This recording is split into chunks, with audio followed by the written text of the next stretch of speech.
Hello, folks, and welcome to our Facebook Live and Jeff's live stream YouTube. Our press box got a little capacity went a little bit higher as the guys from Viroqua are coming in, and so I'll try not to get too loud as Viroqua coming out in their royal blue tops, white pants. They are the home team against Antigo, post 3. The Typhoon against the 138ers. So Antigo wearing the same jerseys as yesterday, all white with red trim. Antigo on the front. And it's, like I said, Antigo is the visiting team. And your lineup for the Typhoon, it'll be center fielder number 11, Austin Schettelbauer. He'll lead things off. Number 14, second baseman Elliot Ogerman will be batting second. Neil Bradle, third baseman, number 3, batting third. Connor Colts, catcher, number 9, in the cleanup spot. And pitching will be Will Kubini, batting in the 5th spot for Antigo. Logan Tomey will be the first baseman, number 24, batting 6th. Batting 7th, right fielder, number 6, Mason Gray. And batting 8th and playing left field, number 4, Dane Cornelius. And number 28, Max Shellhorn. Shortstop will round things out for the Typhoon. And for the 138ers, it'll be number 1, third baseman Griffin Olson leading things off. Evan Hubbach, the catcher, batting second, number 17. And number 9, shortstop Clayton Slack will be third. Batting the cleanup spot, Camden Oliver, first baseman, number 23. Brandon Lendowski, the center fielder, number 4, will be batting 5th. Your pitcher is Noah Matheson. He's batting 6th. Ashton Swanson batting 7th, playing left field, number 10. And Casey Kowalczyk, second baseman, number 16, will be batting 8th. And Aidan McDowell is the designated hitter, number 2, for Andy Quackenbush, playing right field. And on the second pitch of the ball game, it's popped up. Catcher able to snare that one down. That was Evan Hubbach grabbing that one, and we have one down in Game 3 here at the Gus as Shellbauer fouls out for out number 1 for the Typhoon. Brings up Elliot Ogerman, the second baseman. Once again on the mound is Noah Matheson for the 138ers. We have one down here in the top of the first. We're starting a little late this afternoon due to a rain delay in the beginning of Game 2. And this one is grounded to the shortstop. He takes it on the high hop, flips it over to first base for out number 2. And in 4 pitches, we got 2 down as the 138ers retire the first 2 batters for the Typhoon quickly. Brings up number 3, third baseman Neil Bradle. I'd like to say hello to everybody that's coming on to watch this one. I got things ready quickly in between games to try to catch up to things and try to get things as close as possible. It's 3:27, and I know Game 4 was scheduled at 3:45 with Waupun, the host team, in that one. But we are just starting Game 3 between Antigo, the visiting team, against Viroqua here in Game 3. Fouled straight back, Bradle, the third baseman, and the count is quickly 0-1 now to him.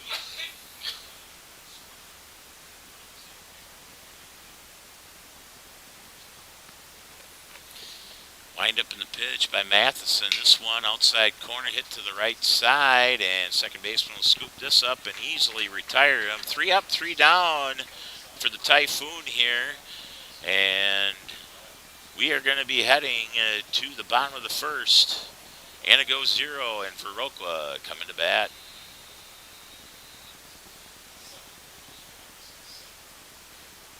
Only 7 pitches for Matheson in that first inning, so a very efficient job by him. 2 pitches, 2 pitches, 3 pitches. Your pitcher for the Typhoon is Kubini. He's getting the mound groomed to his liking. Even though we have the sport turf, our mound is got it's clay. So the thing is after a rain, sometimes that can get pretty slick. You can ask my youngest son, Eric Taves, who during a game against Beaver Dam slipped and fell right on his bottom one time when it was raining gently. And we got a few people out there. It looks like Chania Heath says, "Let's go Antigo." I think we had a couple here on the Facebook page too. Yeah, that was her. Chania Heath, yep. just encouraging people out there to post it. One of the things that we have found, especially with the Wahpeton families, they've been posting everything, and the kids have gone back and checked that, and really encourage you to post who's your favorite player, who you're cheering for. Well, tell us a little bit about your hometown. Give us some information and scoop on the players. Yeah, it's been great. We had, like I said, we found out one was a cow wrangler, one's going to get a degree in heavy machinery or something. Construction machinery. Yeah. We've got a couple of kids who are already at North Dakota State that came back as super seniors that were in the School of Science. So those are all great things that we can share, and this video is saved forever, so they can go back and watch this. And we had a couple of kids go back and say they didn't know that there were that many people who were actually watching this. Yeah. Well, it's amazing. So I got 32 of you out there, or 38 of you currently out there on YouTube. So post something. Let us know who you're cheering for. And out on Facebook, it says that we got another 20 viewers out there. So. And Bud Falk just yelled, "Let's go Typhoon!" All right. Not Typhoons, Typhoon. Gotcha. Kind of like Stanford, they're the Cardinal, not the Cardinals. Gotcha. And Griffin Olson will lead things off for the 138ers. Katie Schwem with Go 138ers, number 23. So I don't have the lineup. That's Camden Oliver, the first baseman. Camden Oliver, all right. So those are the things we like to see. And Griffin takes a fastball on the inside corner, and the count's now even at 1-1. Griffin, the Viroqua third baseman, looks at a curveball in the dirt. Counts 2-1 now. Once again, it's an amateur broadcast, so we do the best that we can to bring this to you. We love doing this, and we hope that you can have the opportunity to enjoy the baseball game since you can't be here. Outside, count now 3-1. Like I say, we're not the big professionals over there, like the Viroqua guys to my right over here that are doing their radio broadcast for their 138ers. Thanks, Bud Falk. So often that Jeff's televising great rain day pastime from the couch. Yeah, okay, I appreciated that. That was a chance to tell a little story time. I'm 53. I got a few of them. Plus, my two boys, they're now 30 and 25. They played Legion baseball for Waupun and for the late Coach DeBoer. So just wanted to make sure everybody is aware that I do the best I can with the cameras, and with the rain here, I think we still got some raindrops. Not as much out now on the third base side. First base camera looks good, but I just missed the pitch there, so we'll give you the play-by-play on that to make sure that you know that was a ball. Yeah. But it's Evan Hubbach, the catcher, that's up to the plate right now. And the count's even at 1-1 as he fouls off a fastball to the right side over the netting here in foul territory. So thanks a lot, Bud.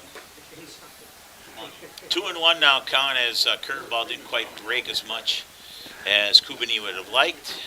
So Will back up on the bump. You got a lot of moisture out there, maybe not getting the grip on the ball. And fastball in the dirt. We're going to have a potential stolen base here. Glove stays on. Antigo, I think, realizing with the slick turf, sometimes these guys overslide, and he was able to hook his foot on there. Griffin almost overslid second base. He slid probably about a good 15 feet. So stolen base for Griffin Olson. That's a Jimmy John's freaky fast stolen base. Very good. And it's a 3-1 pitch now coming to Hubbach. Fastball. Fouls it off to the right side. Count is now a full count at 3-2. You can see the rain still coming down from the center field camera, or outfield camera. I guess it's not quite center. Yeah, that's all right. Didn't want to run an extra 100 feet of cord. And this one up and in. And Hubbach will head on down to first base. 2 consecutive walks from Kubani. And already Viroqua threatening here. Runners on first and second with nobody out.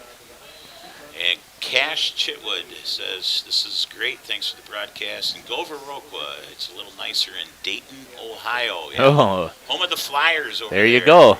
Dayton Flyers. And a little end of the bat flare to center, and bases are going to be loaded on the first base hit from the 138ers. Clayton Slack, the shortstop, on the first pitch, dumping that into center field, and bases are now loaded. Nobody out? For Camden Oliver with nobody down. So we had that fan that was rooting for number 23 beforehand, and I think that was Shania that was rooting for him. So Katie Schwem. Oh, Katie Schwem. All right. So hopefully Katie can jump up and down and do a couple splits in the air, or when if Camden's able to He's going to come through. Put some runs on the board as he looks at a strike on the outside corner. April Zemla yells, "Go Viroqua."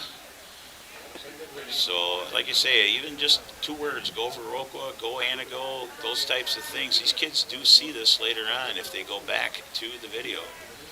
And it is a cool memory. I mean, I can remember I went back already when we did the 2019 broadcast and was taking a look back at it, or 2018, I think it was.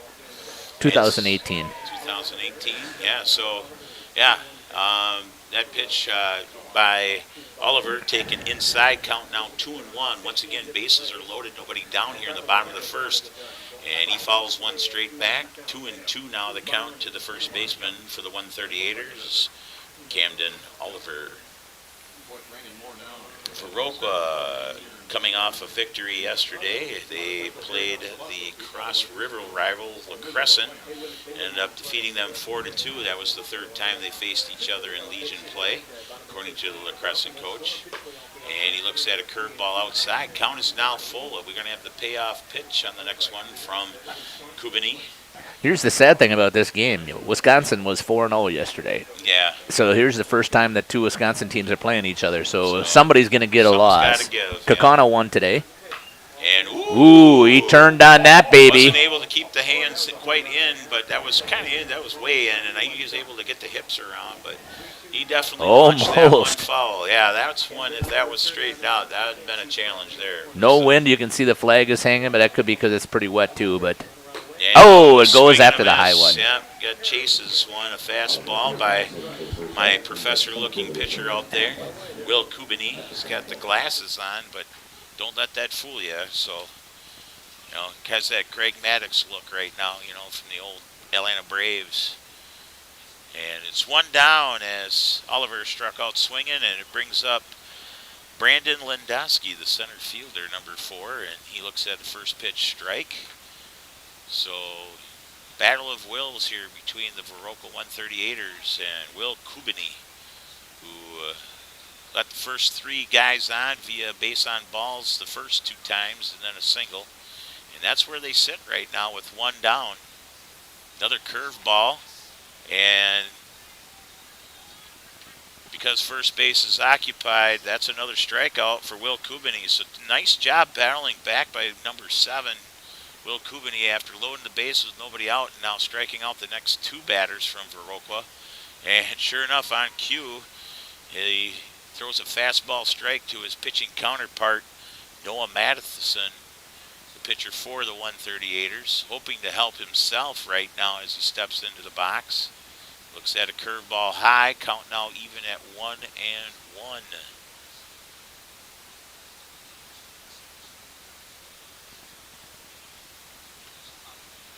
Looks like the rain's coming down a little bit harder now. Count now 2-1. I'd like to say hi to Jordan Kent, Carla, Dina, and Kim. And Bud Falk loving his Kubini. That's his Coobs, baby. That's what he said. Fly ball to center.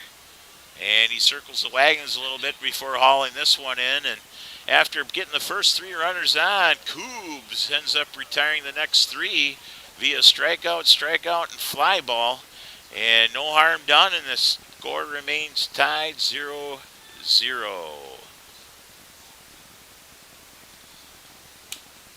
So Bud Falk happy for his Coobs.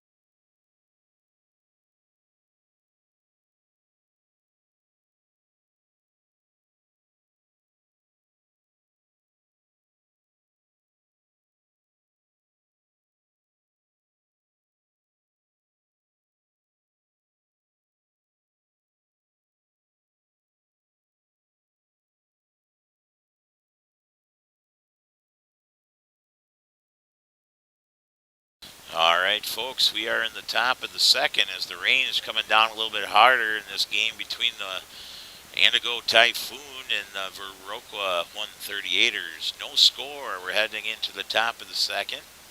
Matheson on the mound. Only 7 pitches to retire the Typhoon last inning. Let's see what he does this inning. So we got a curveball low for ball 1 to the cleanup hitter, catcher Connor Colts. Connor going old school, doesn't need any batting gloves as he hits this to the right side. Throw over in time, and 1 down here in the top of the second.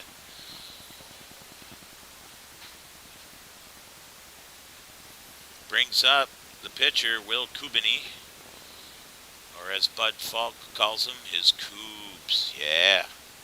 So here we go, number 7 in the box. Looks at a fastball low. It's 0-1. Jeff Pecor joining us. Good to see. His kid pitched a decent game yesterday in that victory.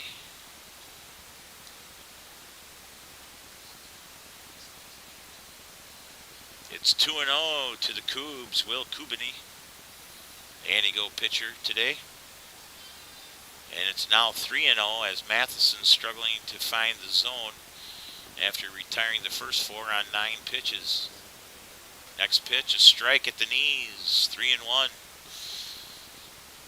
Ball must be getting a little bit slippery. Even the catcher wasn't able to squeeze that. We did have a long delay in the middle of game 2 between Kakana and River Valley, and the first base runner is on board. It's the Coobs on base on balls. Here in inning 2 for Antigo. Brings up the first baseman, Logan Tomei. Joanne Clark-Litke, she's rooting for the Kubi. Go Kubi. We got a courtesy runner. Number 8, courtesy runner for Antigo. Dakota Matuszewski hops on base for the Coobs. Way the Coobs can stay warm for the bottom of the second inning. We are in the top of the second, tied 0-0, runner on first. This pitch low from Matheson as the rain is now starting to come down a little bit harder here at the Gus here in Waupun, Wisconsin. So we'll see how long they keep this rolling before they have to cover the mound and delay this for a little bit, because that mound is kind of a clay surface. It can get a little slick for the pitchers. As the next pitch is inside, count now 2-0.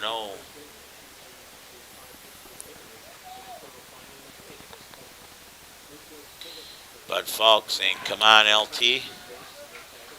So it looks like Logan Tomei doesn't go by Logan Tomei, it's just LT. Hopefully he can be the next famous LT behind Lawrence Taylor and LaDainian Tomlinson. But that's football, so this is baseball LT. It's all right. Thing is, you know, it's okay to have some nicknames. I know Scott Van Galen, the PA announcer, his son and my son had nicknames back when they played Legion ball along with a bunch of other guys on the team. I think 90% of the team was known by their nicknames rather than their real names. And this one fouled to the right side, and that's going to be out of play as the Antigo first base coach retreats a little bit. So the first baseman can trot over next to him, and both can admire the foul ball. Count is full, 3-2 from the stretch is Matheson, the pitch. This fastball nubbed down to first base. He'll step on it, fire to 2, but not in time. So Logan Tomei retired, out number 2. Smart play by the first baseman, Oliver, over there, stepping on the base after it fielded there instead of trying to get over to second first, and then yelling that he's got to make the tag. So that was a good play there defensively. Brings up right fielder Mason Gray. He's got one of the 3 home runs in the tournament. I was told he's 6'5", and I definitely believe it, because after interviewing him yesterday, I was definitely having to extend my arm up to his mouth for that interview. So definitely legit 6'5". He's a big kid. His fastball at the knees. Count now even at 1-1. So big number 6, Mason Gray. Just curious if there's any other sports he plays besides baseball. Antigo fans. Looks like a basketball player to me.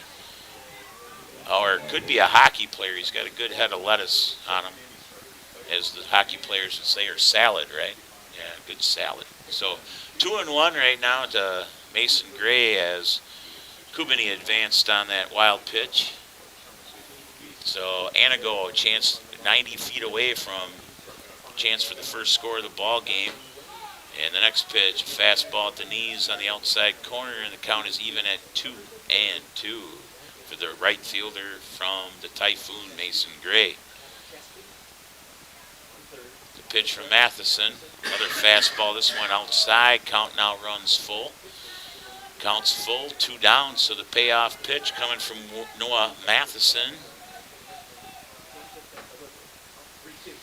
And the pitch, this fastball up and away, and Gray will head on down to first base. Runners are now at the corners, and it brings up number 4 left fielder, Dane Cornelius.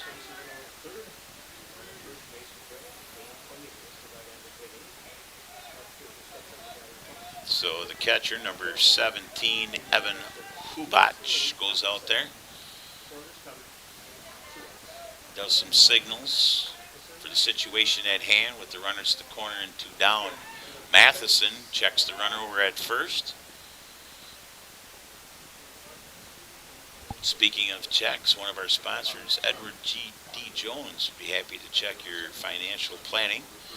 Austin Armgo, one of our umpires, is one of those financial consultants. And Got him. And it looks like they catch the pinch runner over at third, leaning the wrong way, and that's how the inning Antigo. Check your financial planning.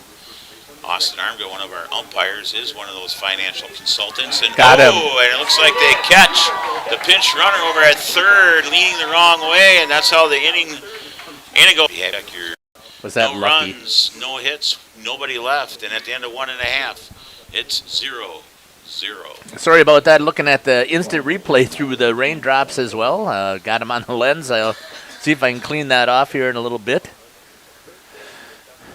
But let's take and get some more ads. Oh, okay, I thought maybe.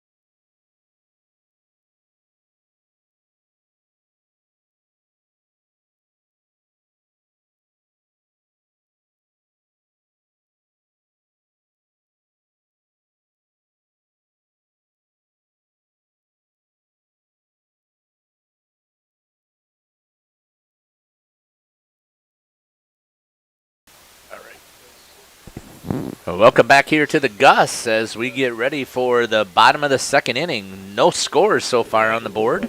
Brings up Ashton Swanson, a left fielder for Viroqua, leading things off. And to answer Nikki Zingsheim's question, yes, the games are delayed. Right now we're only in the bottom of the second inning. Waupun does play next. They're scheduled to play next against LeSueur Henderson. And I would say as long as there's no lightning, we're going to go. Yes, yeah, they're going to. Yeah, They're doing a good job of keeping the mound dry. That's usually the only concern that we have here with the artificial turf is the mound. And so far, it looks like the pitchers in these two teams have been able to maintain their traction. And a strike call, and the count now even to Ashton Swanson, 1-1. We are in the bottom of the second inning, no score. 138ers, Ashton Swanson leading things off for Viroqua. 2-1 now as that pitch goes outside. And just as I say that, I can see that the clay is sticking to the cleats, and I don't know if they must have the cleaning mat in the back. Yeah, talking to the Kakana pitcher from the game before, he says the cleat cleaner really didn't help much. But he said they got to get a hold of like a popsicle stick or something like that for the dugout, so when you come to the dugout, you can clean your cleats. So count now is full to Swanson. The board says 3-3. Here comes the pitch. And this pitch gets away, and Swanson hustles down to first base. Base on balls. But no harm done as he stays at first base, as catcher is able to quick pounce up and hustle after it. That was Connor Colts, number 9. Brings up number 16, Casey Kowalczyk, the second baseman, as this pitch is up and in as it buzzes the tower. So, Nikki, I hope that helps you out. I know Waupun is supposed to start playing now, so you're probably looking at about a good 90-minute delay right now. Because I don't think this game's going to definitely go the full 7 here. These are two good, solid teams, both coming off victories yesterday. Antigo, the AA runner-up in state, and then Viroqua was the Class A champ as they defeated Denmark in the title game. Antigo lost 6-5 to... Was that Kakana? No, Wisconsin teams were undefeated yesterday. No, so. I'm talking about. Oh, sorry. Yeah, I wasn't listening there close enough. Sorry about that, That's Jeff. Right. Yes, so Antigo was the runner-up. Yes, 6-5, I think, was the score between score. Kakana. Okay, right. So two solid programs because Kakana has dominated as they've come into this tournament so far in their first 2 games. Yeah, check swing. He didn't go. The count now runs full to Kowalczyk. We got nobody down and 1 on. See if the Cougs can battle back like he did the first inning. Viroqua was able to get bases loaded with 1 out, or nobody out last inning, and the Cougs battled back with 2 strikeouts and a fly out to center. So maybe Cougs is like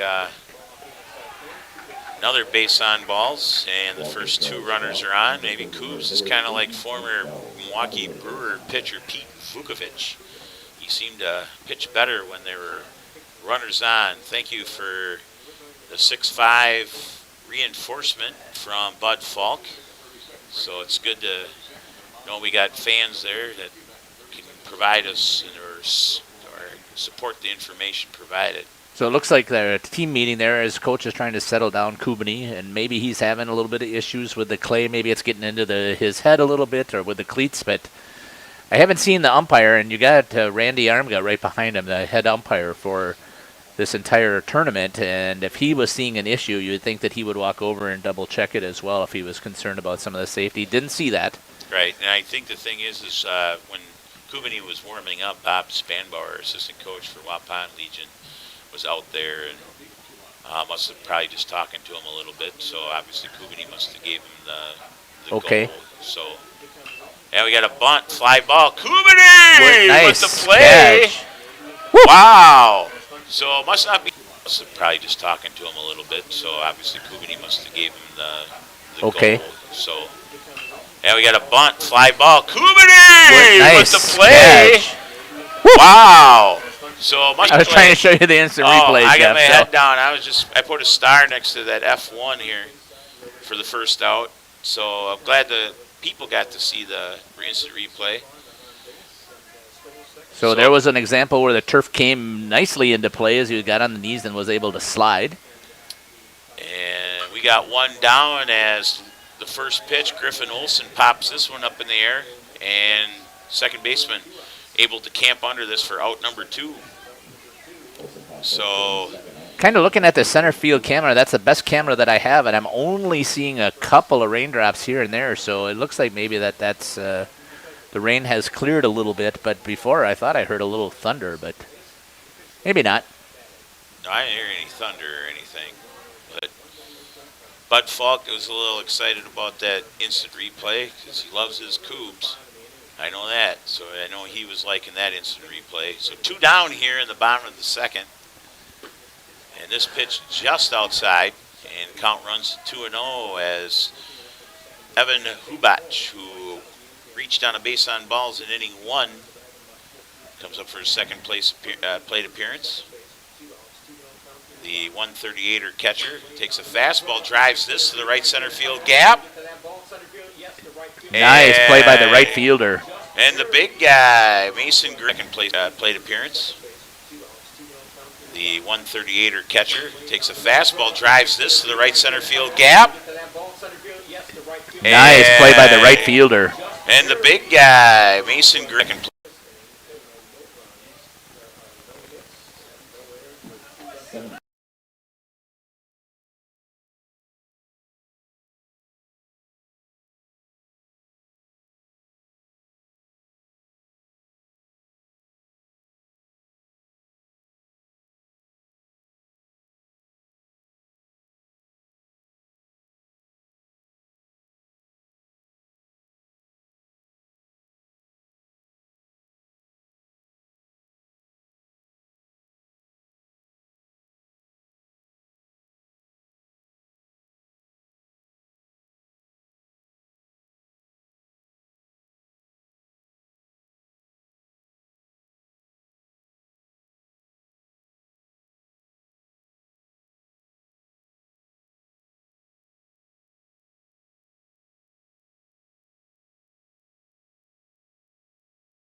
All right, we're back at the Gus here in Waupun, Wisconsin. We've been under a little delay, but now we've had game 3. We're in the top of the third between Antigo and Viroqua.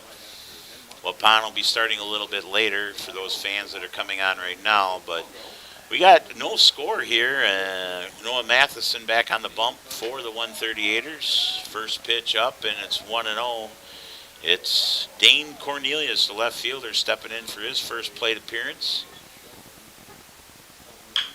as he hits a hard grounder to the right side, scooped up, and he's retired easily for out number 1. I think that's the third play maybe that I've seen already by the second baseman for Viroqua, and he has fielded the ball cleanly and transferred it cleanly, and even though it's wet, he's made great throws over to the first base side. So impressed with that, and most people are saying, well, that should happen. Well, not when you got rain. Yeah, Casey Kowalczyk doing a good job with his footwork out there and getting himself in good position. Of course, then that goes back to the coaching. Viroqua's always had a storied program. If you ever go to the bowl in Viroqua, there's a lot of plaques and pictures over there. Their coach, he's got over 1,300 wins. So glad, Jason, thank you for posting out here. I was just going to make an announcement. We've got to get some posts out here for YouTube. We've only got a couple out there for Facebook as well.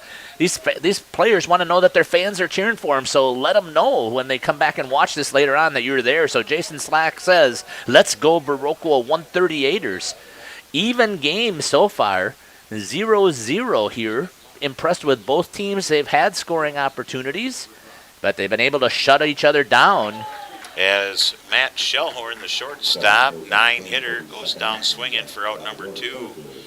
We're cut back to the leadoff now. It's Austin Shuttlebauer, the center fielder. Last time up, he on the first pitch popped up straight back up the silo to the catcher right in front of us as he takes the first pitch for a strike. Notice Antigo, all the Typhoon going old school here. I don't see any batter's glove on any of the batters. Kind of going with the bare hands on the bat. I don't know if it's because of the weather. It could be. But, no. Well, impressed. Catcher there trying to frame a pitch for the umpire. Matheson loves to work quick here. Huh? Gets that ball back. Gets the sign, and he is ready to go. Yeah. And this one in the dirt. 2-2 now. Deuce is wild across the scoreboard over there. And wind up in the pitch from Matheson. Curveball, this one high in the air, shallow left field, running in and hauling it in is Viroqua's left fielder, Ashton Swanson, to end the Antigo half of the third. So no runs, no hits, nobody left, and at the end of 2.5.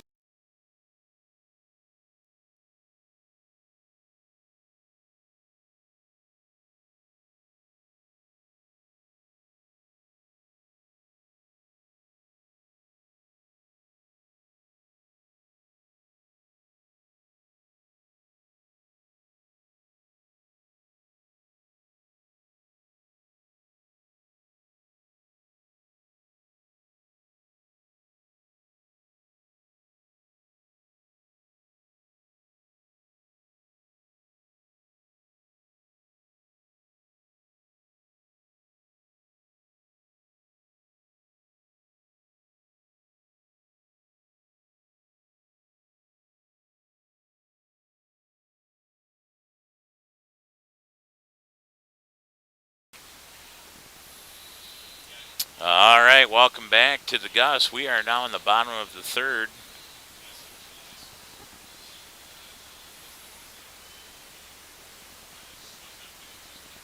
And leading things off for the Viroqua 138ers will be the 3, 4, and 5 hitters. Starting things off with shortstop Clayton Slack.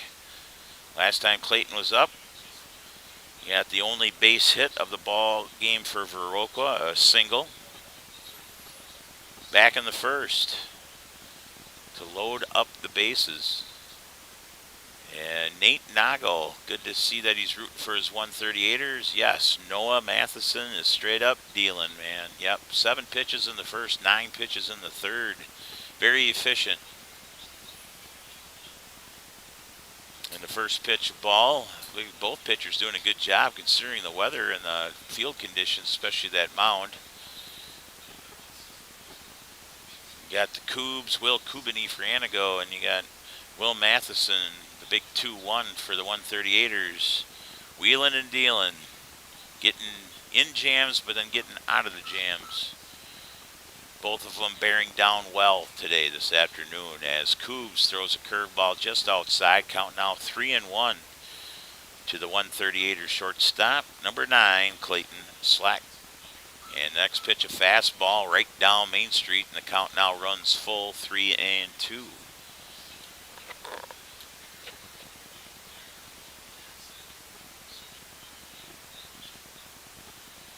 Coobs with the pitch, this time a breaking ball, this one floating out to left field. He'll come in, haul this one in easily for out number 1. Despite the raindrops, outfielders doing a good job of shielding their eyes, almost like when it's really, really sunny. But in this case, the left fielder of Antigo putting his glove up, Dane Cornelius, to kind of block the raindrops falling in his eyeballs. Brings up the first baseman, Camden Oliver, and turns on one. It goes foul, and you think our PA announcer all of a sudden turned into a Baptist Miser as an "oh Jesus" came out of his mouth as that one went zooming past everybody in the Viroqua dugout. But on the next pitch, he turns on one and plunks one into right field. So Camden Oliver with a base hit to not lead things off, but get guys on base here in the third inning for Viroqua, hoping to not just create a threat like they've done the last 2 innings, but to bring across a run. Brings up Brandon Lendusky, the center fielder, who struck out swinging the last time he was up.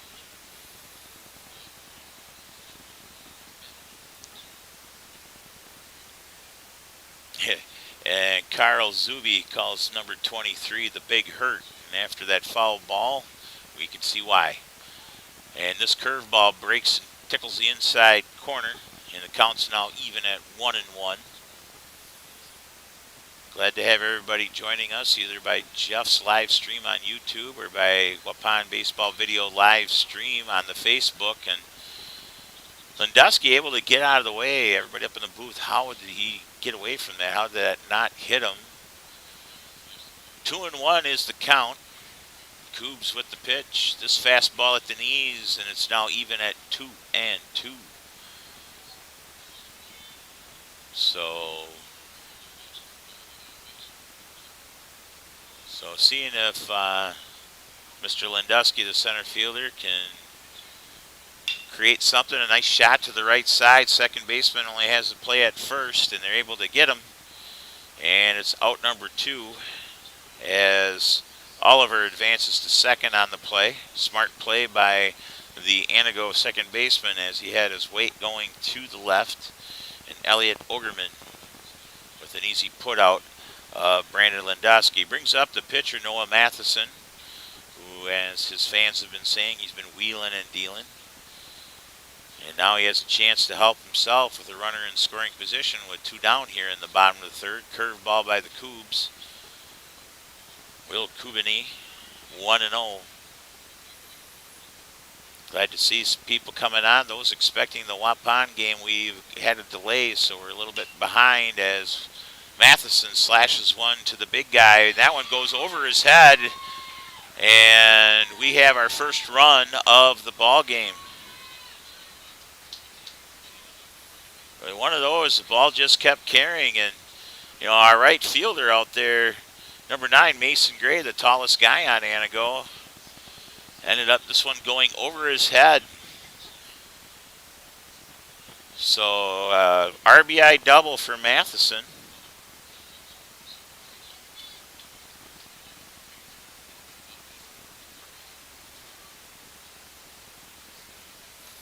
So I think there was a little misjudgment out there by Gray. I didn't think he thought the ball was going to continue to carry, and it did, and it went over his head a little bit. And Viroqua's got the first run of the ball game. And this curved ball inside. So Matheson helps himself out by slashing one to right field. And the count is now 2-0 to Ashton Swanson, the Viroqua left fielder. Yesterday's pitcher of record.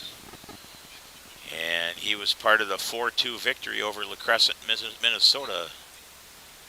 Tammy Matheson with a bunch of exclamation points and capital letters for Noah. And a close play at first, but in time to retire Ashton Swanson. So Viroqua able to get 1 run on 2 hits. They leave 1. And at the end of 3, the score is the 138ers 1 and the Typhoon nothing.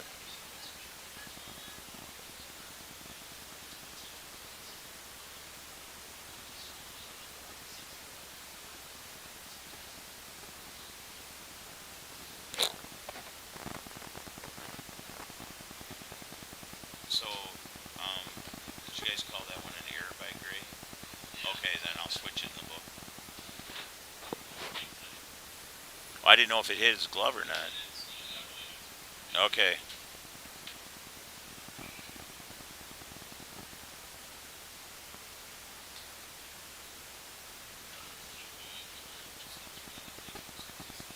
Yeah, we mentioned that, yeah. Because the thing is he posted that shortly after the Big Hurt decided to turn on a foul ball. And laser going, I mean, even got an old Jesus out of Scott over here. So, Bill Herman, he's on. He's got now, he says. I don't know what that means, but glad to have you, Bill. So, yeah, we were messing around with the third base camera, Bill. He was cleaning it up. We had a couple rain droplets, and that's why we got the third base camera on right now. And Mark Baldwin says, keep it up, 138ers. We are now in the top of the 4th. For the Antigo Post 3 Typhoon, and it'll be Elliot Ogerman, the second baseman, leading things off, followed by Neil Bradle and Connor Coles, the 2, 3, and 4 hitters. Shania Heiss says, let's go get them bats going, boys. Go Typhoon. So she's got the capital letters going, so you know she's shouting now over there from all the way from Antigo. She's serious, and on the first pitch, shot to right center. This one's tracked down as the hat comes off by the right fielder for Andy Quackenbush. Tracks this one down.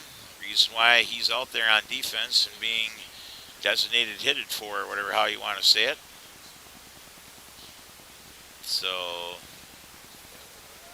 brings up number 3, Neil Bradle, the third baseman. He's a curveball in the dirt. First ball 1. We are in the top of the 4th, folks. It is 1-0 Viroqua. They scored 1 run in the bottom of the 3rd, courtesy of an error by the right fielder. One of those fly balls, I guess it ricocheted off his glove out there. So official book scored that one an error. So it wasn't a hit for Noah Matheson. Either way, though, it brought a run across. And the 138ers lead 1-0 after 3. You can see the rain coming down harder again, so I think that's going to be happening here until we can get out of this rain showers. I heard tomorrow's even supposed to be worse. Bud Falk says, just call him Brett.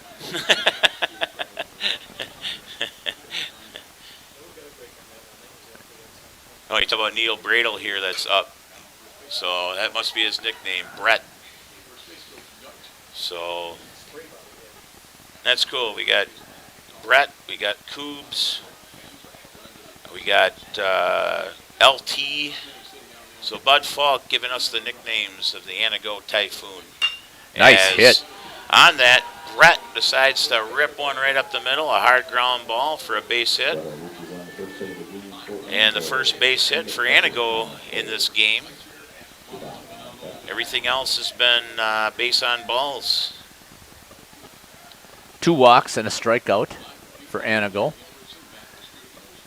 So brings up Connor Coles, the catcher. Bud, has Connor got a nickname? I don't know. We'll have to see here. So Brett, LT, and the Cougs. So that takes care of 1/3 of the starting lineup. So Connor Coles, last time up, grounded out to the second baseman back in the second inning. It's 1-0 here in the bottom of the third as he looks at a fastball high. Count now even at 1-1. Those of you from Waupun or LeSueur Henderson expecting to see your team playing, we had a delay in game 2 due to the weather. Ooh, nice pitch. As curveball tickles the inside corner and count now 1-2.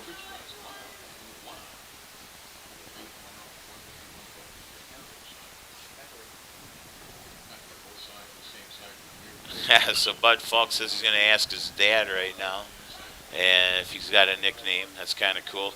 Must have a group of people in Antigo that aren't at the game, but they're at some place together watching this. That'd be cool. I know when I wasn't able to travel a couple years ago, I know we were in 2019 going to local pubs and bars. I know Caroline's Legion Bar was the place where I was watching Post 210 baseball. Which is fantastic, seeing as how Post 210 is headquartered there. Exactly. And pitch low and away, and count runs full, 3-2. So Bud Falk asking his Connor Coles' dad to see if he's got a. Nope, it's just Connor, he said. As he on cue then hits a line drive to right field. Right at the right fielder. He didn't have to move too far, and he has accounted for the 2 outs this inning as Bradle still at first base, or Brett as he's called. Just saw the bat boy for Antigo, and it's been the Waupun Little League boys who've done that. So again, I want to give a shout out to the Waupun Little League. They have done an amazing job of getting out there and getting the bats. So I hope that you agree, and I hope that you'd give them a thumbs up or a shout out on the chat as well, as they have done an amazing job of providing support, and the teams have really embraced them as well, and I really love that about this whole tournament. I do that setup for the Bat Boys as Waupun provides those, and the teams usually do a good job of adopting them.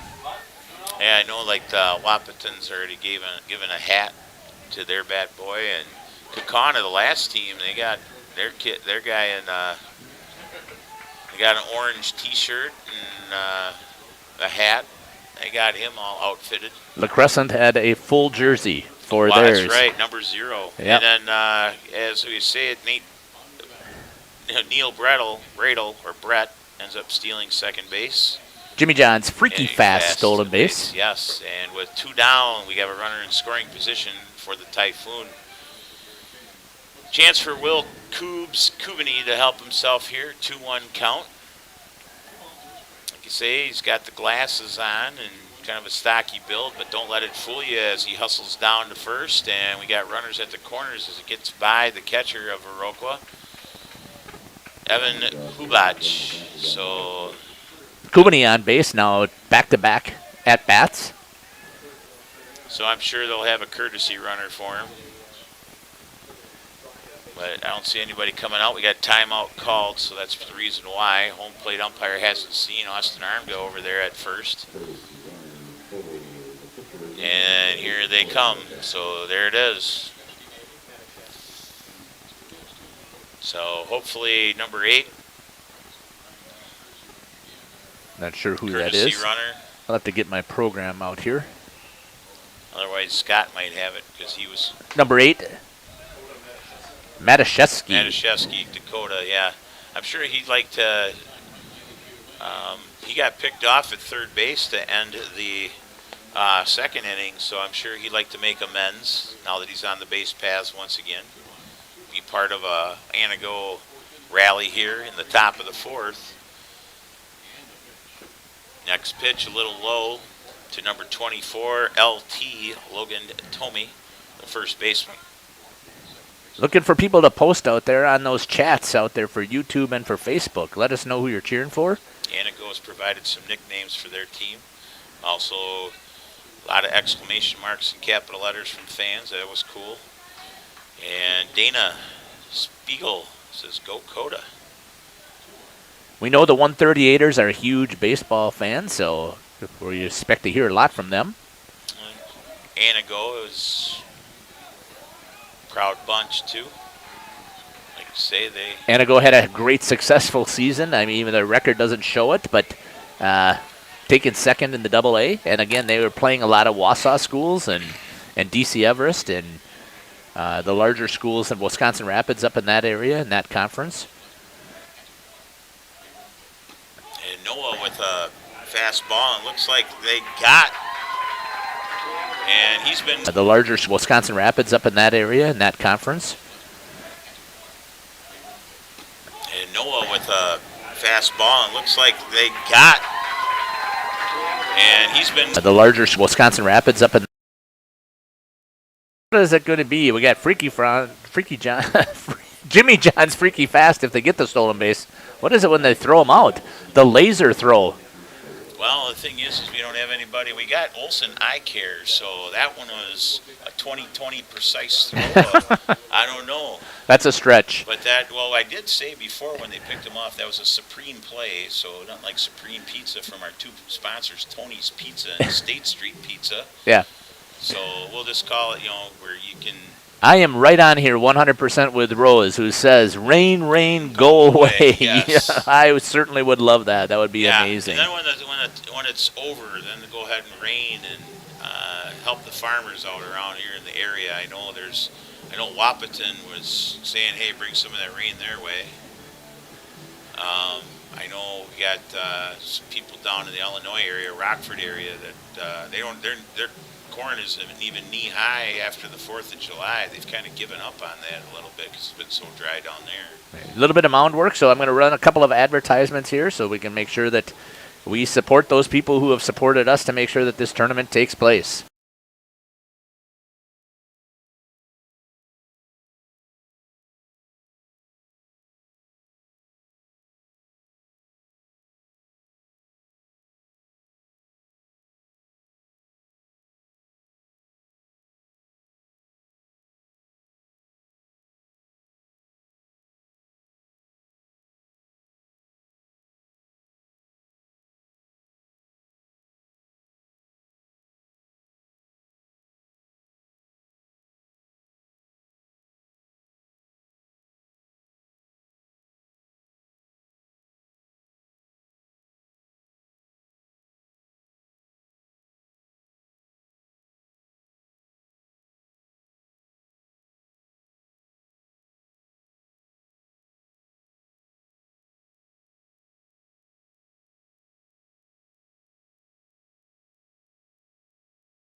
Sam's Weldon.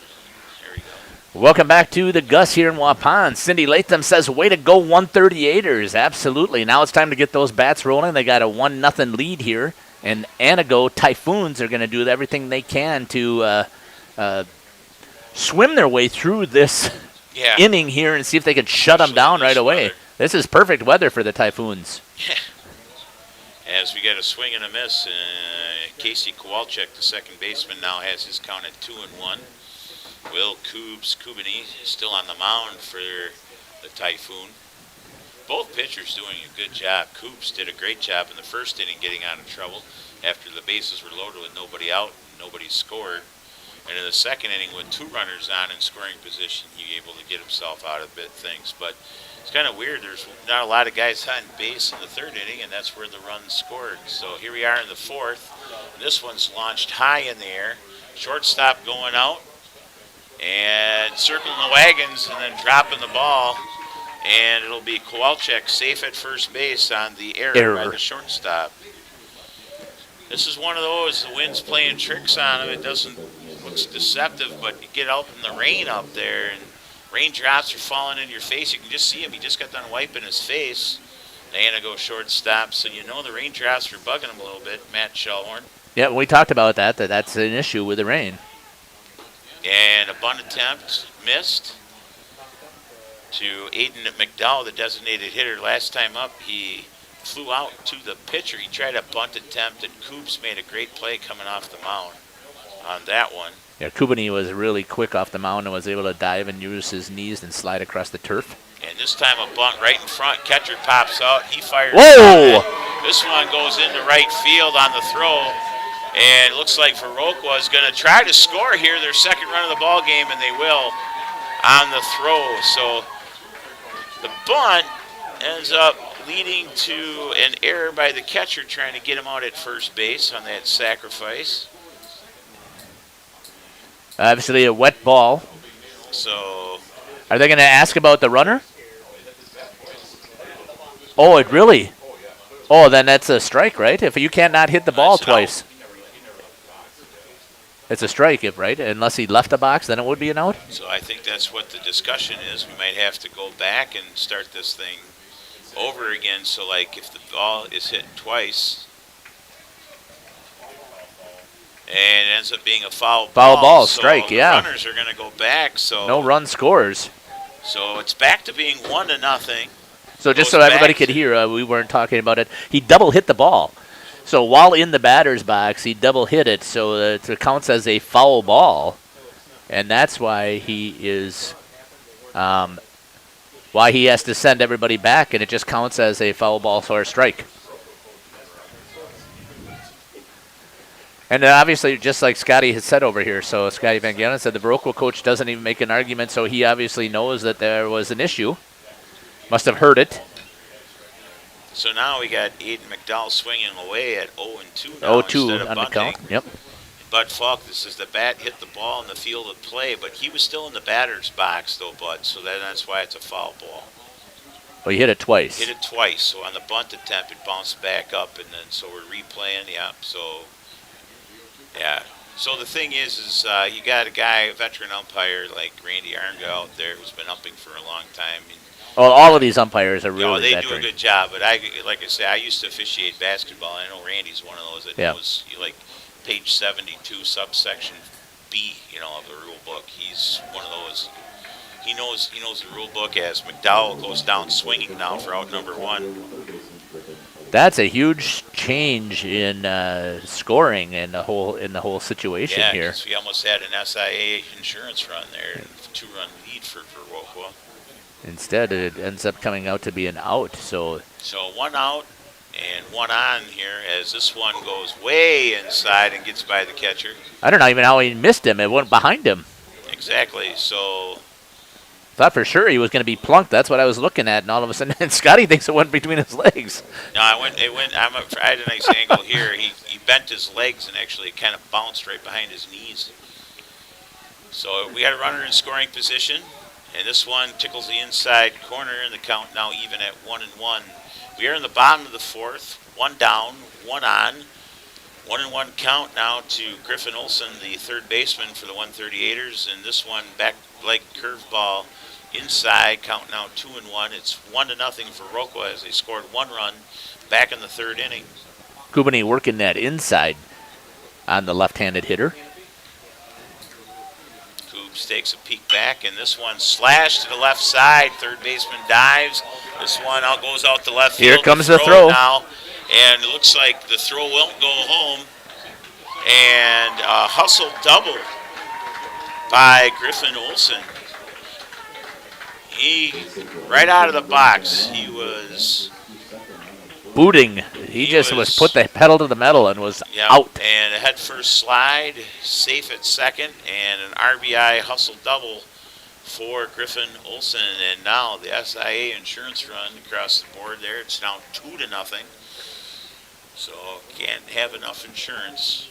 SIA people will tell you that. It's 2 and now we have number 17, Evan Hubbach, the catcher, up to the plate as he fouls one to the right side, a fastball from the Cougs. 2-0, 138ers with one down. This pitch outside.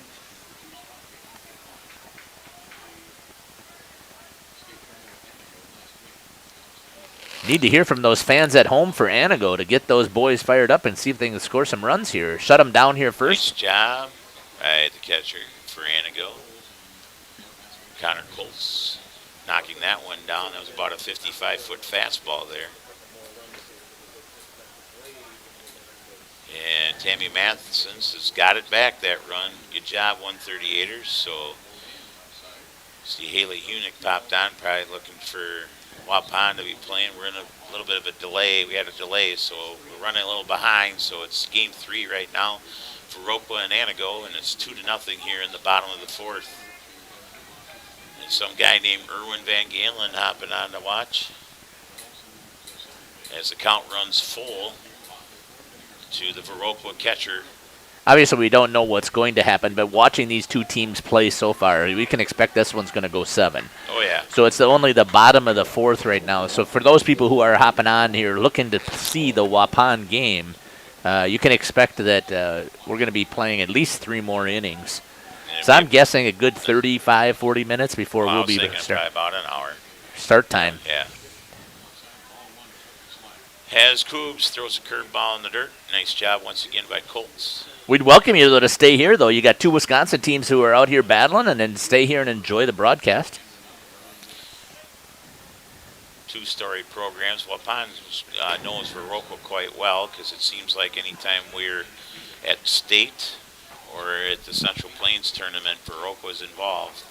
Their coach has won over 1,300 games. If you head down to the bowl, there's plenty of hardware down there at proof about their successful program down there in Viroqua. 3-0 right now. It's number 9, Clayton Slack, the shortstop. And he looks at a curveball that tickles the inside corner. Count now 3-1. We got runners at first and second right now for the 138ers. 1 down here in the bottom of the 4th. 1 run has already crossed. And now the bases are loaded as Slack heads down to first base for the free pass. And bases are loaded. Little visit to the mound by the coach. Gonna have a little chat with the Cougs, saying, remember back in the first inning we had bases loaded and you were able to battle out of it? And there was no outs back then. Well, we got 1 out now. We need you. And Cougs is a pretty gritty pitcher, I'll tell you that. He's battled through the first inning with bases loaded, 2 runners on in scoring position in the second, and hopefully he can get out of this one here with bases loaded and 1 down. Coming up for Viroqua, the big first baseman. Yep, Camden Oliver. The big hurt, as he's called by Carl Zuby over there. You were talking about Viroqua back in 2016. I was trying to remember when they actually were the champions here at the Central Plains. And it was 2016, and we did the round robin. Yes. That's fouled off. And it was Viroqua that Waupun had won the state tournament the week before, and Viroqua comes in here and is able to knock Waupun off. But then Viroqua lost, and it came down to runs. Right. And Viroqua was able to advance into the championship side, and Waupun had to play for 3rd, and they came out of there with 3rd in that contest. So, yes, every time Waupun and Viroqua seem to be battling. Yeah, and like I say, I also remember in the bowl we ended up pulling the upset over at Viroqua, and that was the year we ended up winning state. And this one, first base occupied with less than 2 outs, so the big hurt is retired. 2nd strikeout of the ball game. He's 1 for 3 with that single and the score, and now we got 2 down, and the Cougs is battling back once again and brings up number 4, Brandon Lendowski, the center fielder. We'll see what gives, and he pops up to the right side. First baseman giving chase. He goes into foul territory and hauls this one in, and sure enough, the Cougs with bases loaded paddles back, and only one run comes across in the fourth for Viroqua on one hit. There was 3 left, and at the end of 4, it's 2-0. 138ers over the Typhoon. We got a good one here, folks. Stick around.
All right, folks, we are in the top of the 5th. Antigo Get this straightened out, Dave. Logan Tomey, first baseman. It's 2-0. Viroqua leading. Matheson wheeling and dealing here. Curved ball inside and low for ball 1.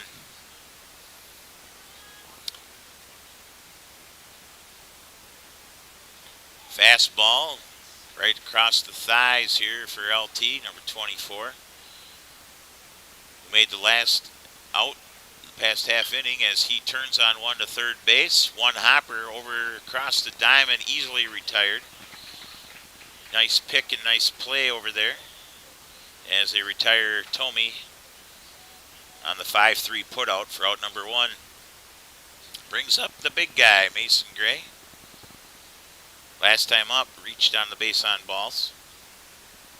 Mason Gray responsible for one of the 3 home runs here in the tournament. He's the one that took a fastball and just crushed it to left center field, about a 350-footer. Wind was heading out there, but I don't think the wind, whether it was blowing or not, I think that ball would have went. He kind of winced a little bit on that swing.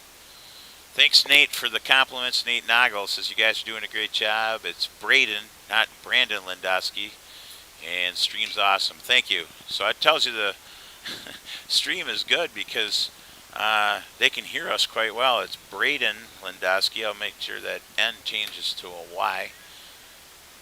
So that's what I get for trying to write with my hieroglyphics. So big guy Mason Gray in the box, 1-2 pitch on the way to Mason Gray. This fastball is outside. And I'm just talking about how Antigo coming out with no batting gloves, and big Mason Gray's got one on each hand, and kind of does like Nomar Garcia used to do with the Red Sox. Every time steps out, tightens them back up again. I know Lorenzo Cain of the Brewers does that, likes to step out, kind of adjust the gloves every single time. It's all right, whatever kind of keeps you in a little bit of a rhythm. Everybody has those little tendencies as he swings and misses at this one, this fastball on the corner for strike 3, and he goes down for out number 2. Brings up Dane Cornelius, the left fielder. Last time up, grounded out to the second baseman back in inning number 3. Pitch from Matheson, this one in the dirt. Matheson already 71 pitches, half of them strikes, so he's doing a good job through 4 2/3 right now.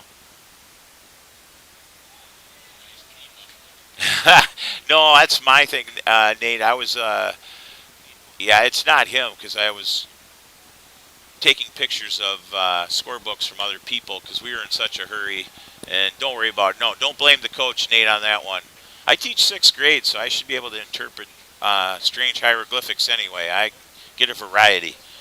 And Tammy Matheson rooting on Noah, telling her nice pitching as Cornelius with a base hit to right, trying to get Antigo on the board with a base hit. I think that was only the second base hit of the ball game for Antigo. So that's all right, Nate. Don't give Swans a hard time as far as the penmanship. We could read it just fine. Been teaching for 30 years. You should see some of the handwriting I've come across.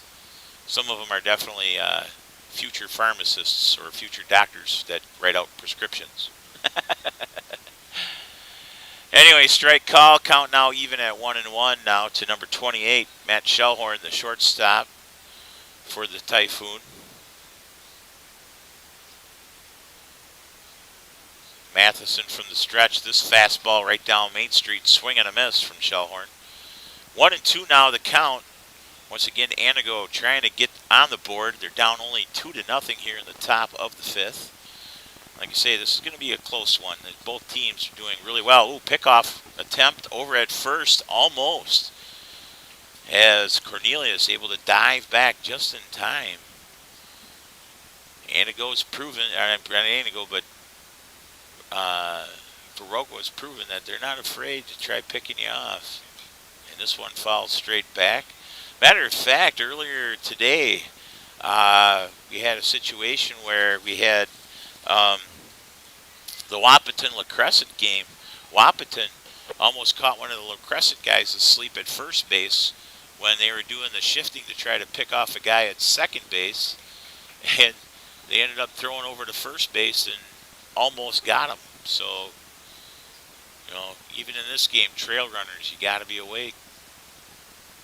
We got good baseball programs here, so they'll take advantage of the mistakes you make as Shellhorn drops one into right field. The right fielder slips a little bit, and they're going to send the runner.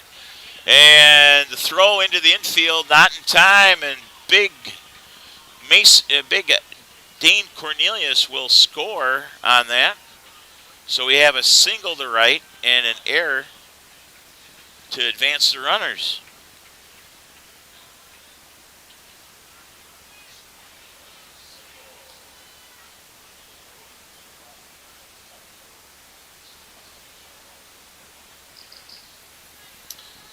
So count scores now 2-1 as the Typhoon are now on the board as Cornelius comes across the plate, brings the top of the lineup now. Austin Schettelbauer, the center fielder. You bet. Thanks, Jennifer, for the compliment. Jennifer Fulbrecht, thanks for providing this to those that can't be there in person. Because I know how it is. Because I go, my boys were involved in this. When they were down one in Pratt, Kansas, I had to listen to the live stream. And then also remember the Viroqua guys over here. We hooking up to their radio broadcast when we were down in Pratt, Kansas. And then back in 2018 and 2019, listening to the live stream when Jeff Sauer was over there when his son Caleb was playing. And this one, a little dribbler to the mound. And throws it over to first base, Matheson. So minimal damage in the fifth inning, but Antigo does plate a run as they get one to run on 2 hits, 1 error and 1 left. And at the end of 4.5, your score now 138ers 2 and the Typhoon 1.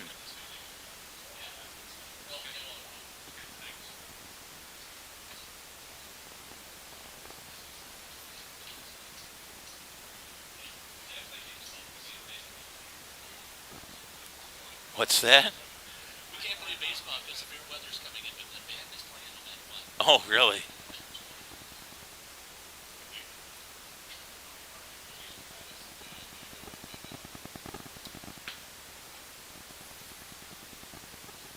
So Matheson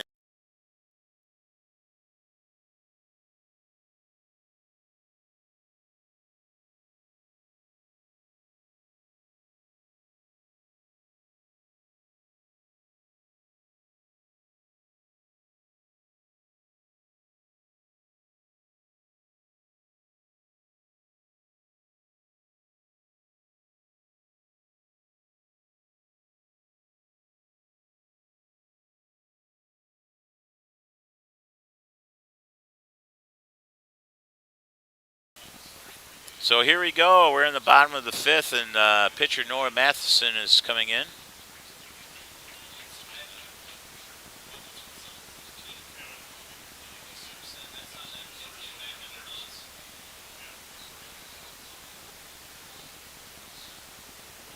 Kubani had 90 pitches, so he's got 15 left that he can pitch yet here in this inning. Matheson up to bat. So hopefully he can help himself. Last time he was up, he reached on an error by the right fielder, which scored a run back in the 3rd. Plated a run, excuse me, not scored it. Also flew out to center back in the 1st. So 0 for 2, hoping for his first hit of the ball game. So Antigo cut the deficit in half. In the top of the 5th. 3-1 count now to Matheson. First batter here in the bottom of the 5th. Fouls this one back. He wanted that one, and the count now runs full. He thinks he just missed an opportunity there. You can kind of see the look on his face, like, like, oh my goodness. The pitch, and this one in on the hands, and Matheson will foul this one off to the left side. So you got Jennifer Schwartz, Fulbrecht, yelling good try to Evan. So, and then Cindy Latham, way to go 138ers, as Matheson fouls this one over to the right side. So he's definitely an equal opportunity person that fouls things off. So this is going to really be strange. Look at the umbrellas are down, so it must not be raining much anymore out here. From what I can see, I got the center field camera, the outfield camera shooting. And this one grounded to 3rd. He'll fire across the diamond, and they get Matheson by a half a step. Good hustle by Matheson, but he's thrown out on the 5-3 put out for out number 1. Brings up yesterday's pitcher, Ashton Swanson, now playing left field today. He was part of the 4-2 victory over La Crescent. Viroqua and La Crescent, that was the 3rd time they faced each other in Legion ball play. La Crescent coach says that during the spring, of course, they got to play their Minnesota conference schedule, but during Legion play, they come over and about 2/3 of their games are against Wisconsin teams.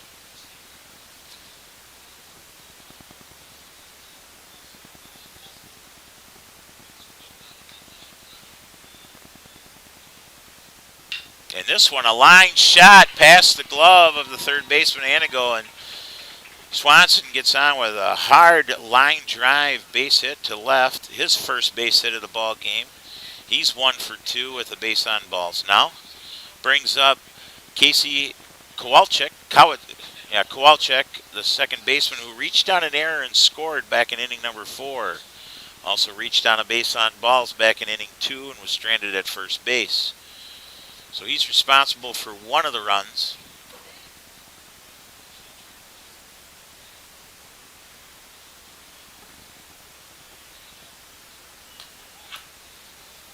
Strike call, and it's 0-1 right now.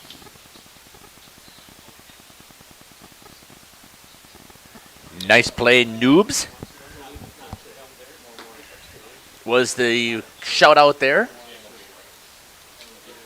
You can just take a look at this, guys. That'll help, should help you. So we've had Then I'll explain. Bob Spanbauer up here, the tournament director, and we'll talk a little bit about what's going to be happening here in the future. And got a little situation. I guess we got some bad weather coming, and what we're going to end up doing because of the delay we had earlier is LeSueur Henderson Waupun game will be moved to 9 o'clock tomorrow morning. And then all of the other games that were scheduled get moved to the next slot. So Viroqua and Wahpeton will play at 11:15. LeSueur Henderson and Valley City will play at 1:30 tomorrow. La Crescent Antigo at 3:45. Kaukauna Waupun at 6. And then they'll do the pool play starting at 9 a.m. on Monday morning. So LeSueur Henderson Waupun game that's scheduled for 3:45 has been now moved to 9 o'clock tomorrow morning. So the band is still on, though. The Wild Side Yep, the And severe we weather got doesn't a stop the wild side. stolen base, but Kowalczyk ends up strikeout looking for out number 2. So it brings up Aiden McDowell, the designated hitter. We have a 2-1 ball game Pitching here. change coming in here as And a pitching change because Kubani runs out of The pitches. Coups has reached his limit. And nice job by Kubani. So big hand. 4 2/3 innings pitched. Only allowing 2 runs, 1 earned.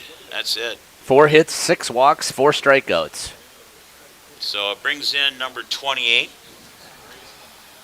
And that's Matt Shellhorn. So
we're back, and we had a pitching change here. So it was the Coups reaching his pitching limit of 105 pitches after 4 2/3, and now Matt Shellhorn comes in, and also Mason Gray taken out of right field, and Luke Pecor in, yesterday's pitcher for Antigo.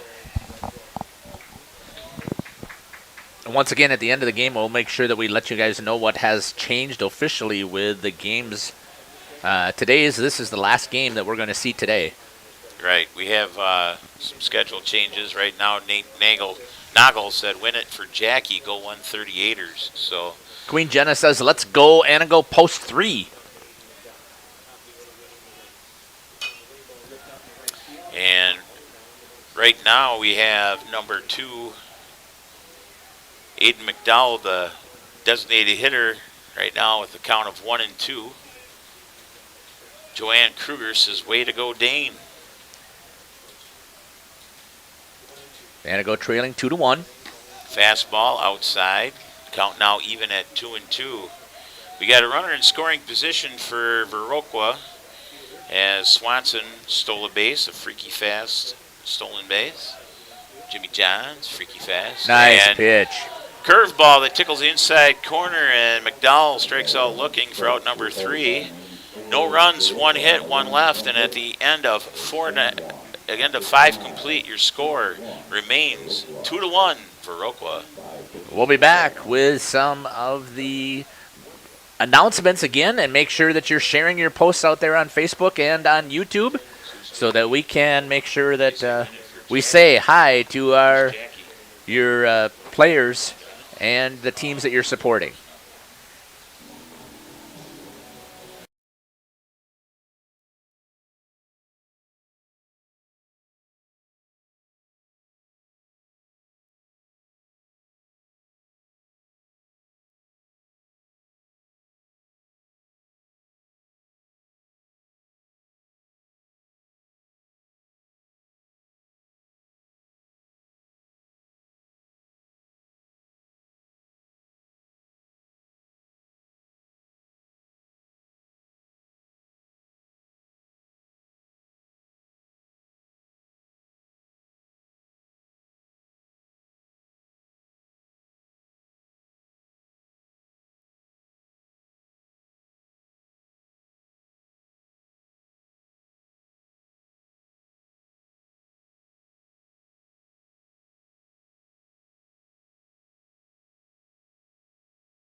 All right, folks, we are in the top of the sixth. It's 2-1 Viroqua. Number 14, Elliot Ogerman, the second baseman, who's 0 for 2. Grounded to short, flew out to right. Grounded to short in the first, flew out to right in the fourth. In the box for his third plate appearance. Just letting you know, Tournament Director Dave Gerritsen came up here and basically said this will be the last game of the day due to some real bad weather coming in. They moved the LeSueur-Henderson-Waupun game to 9 o'clock tomorrow. And then Viroqua-Wahpeton moved to 11:15. LeSueur-Henderson Valley City will play then at 1:30. La Crescent Antigo at 3:45. Kaukauna-Waupun at 6. And then pool play will start on Sunday at 9 o'clock. On Monday. On Monday, excuse me, not Sunday. Tomorrow's Sunday. All right. So real bad weather coming in, but Wildside will still be playing yet tonight. So make sure that you come on down here to get to the like band. One of those old MTV videos when you got a hair band playing in the rain. In the rain, yeah. You know, so 3-1 count right now. The pitch, fastball lined to the second baseman for out number 1. Nice play over there. Sorry about that. I didn't get the camera switched over there as I tried to click on it. That was Kowalczyk. Kowalczyk's done a nice job this whole game. He's the one that's had. I've been very impressed. 4 to 3 putouts, and now that line drive, just getting himself in position. And now we got a pop fly to the right side. This one's out of play as Brett Bradel is up right now. He is 1 for 2. Grounded out to the second baseman in inning 1, and then reached on a single in inning 4 and was stranded at third base. I'm not sure who repeats is, but again, they've got to feel the typhoon. Seeing if they can come back here and battle, so I like that post. Let's see if post 3 can get into it. Nice hit again over to the second baseman. And this what a knockdown. He knocked it down, but not able to scoop it up cleanly. Base hit for that still, I think. And then that's a second base hit for Bradel. Brings up Connor Coles, the catcher, who's 0 for 2. Grounded out to second in inning 2 and flew out to right. As we meant, go ahead. Brettel. Thanks, Bill. Brettel, not Bradel. Brettel. Hence the nickname Brett. As Connor Coles pops this one straight up, pitcher going to take this one. Matheson himself for out number 2. As we were talking about earlier at the game, this are 2 Wisconsin teams, so we expected this to be close. The Wisconsin teams have been undefeated so far in the first round. And unfortunately, somebody will have to lose this game, and it will be one of the Wisconsin teams. But right now it's close, 2-1. Typhoon still at bat. Well, the thing is the person that said about, the field of Typhoon, you got to remember, Antigo was behind Wahpeton yesterday, pretty much most of the game. Right. Came back with a 4-run sixth to win 8-5. So Antigo definitely has it in them. They got them right where they want them. Yeah, They're right. trailing right here. They give them that confidence in booster, and we'll see what late happens. Innings. But you think about it, the whole game, that's the way Antigo's been doing things. Battling back after putting themselves in a little bit of a hole as Matheson pops off the mound and handles things himself for the 1-3 putout to end the Antigo 6. No runs, 1 hit, 1 left. And at the end of 5.5, the score remains 2-1. 138ers over the Typhoon.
Those cheese dogs. All right, welcome back here to the Gus here in Waupun as we get ready for the bottom of the sixth inning. Yep. Lucas, 1978. Yeah. Clayton Slack does two things. He hits dingers and eats cheese dogs, and the concession stand is all out of cheese dogs. So he's not So happy. let's see what you're saying The only here. other thing he needs to do is hit a dinger then, you know. All right, so So we'll have to get on the concession stand about those cheese dogs. we don't usually run out of food, so we'll have to double check and see what's going on over there in the concession Well, stand the if thing that's is, the I'm case. guessing because of the situation at hand, the concession stand's not frying up more hot dogs or hamburgers right now because this will be the last game of today due to weather coming in as they take the Waupun game and they're going to move that to 9 o'clock tomorrow. And then all the other games on Sunday are going to be moved to the next time slot. So if you're an Antigo fan, you'll be playing 3:45 against La Crescent, and if you're a Viroqua fan, you'll be now playing Wahpeton at 11:15 instead of 9 o'clock, so then these boys can get an extra hour of sleep. So 2-1 count right now to Griffin Olson, the leadoff batter. His fourth plate appearance. Gets one off the end of the bat. Third baseman, shortstop converge, and this will be an infield single, I would guess. Left-handed hitter gets that extra step down the line. Yeah, I don't think they're going to get him even if they do make the play. That's his second hit of the ball game, actually. He had a double in the fourth the last time. He's 2 for 4, so candidate definitely for some discussion. Hopefully we can do a post-game interview. Like I say, whatever the winning team is, I usually pick about 2 to 3 players to talk to and their chance to tell us their experience here out on the field and how things went and so forth. I know I had Give their shout-outs back to their fans at Yes, home. Yeah, I know I got a chance to talk to both teams yesterday. Candidate right now would be Matheson, who's right now dealing and wheeling and dealing here. He's only in the mid-90s right now through 6.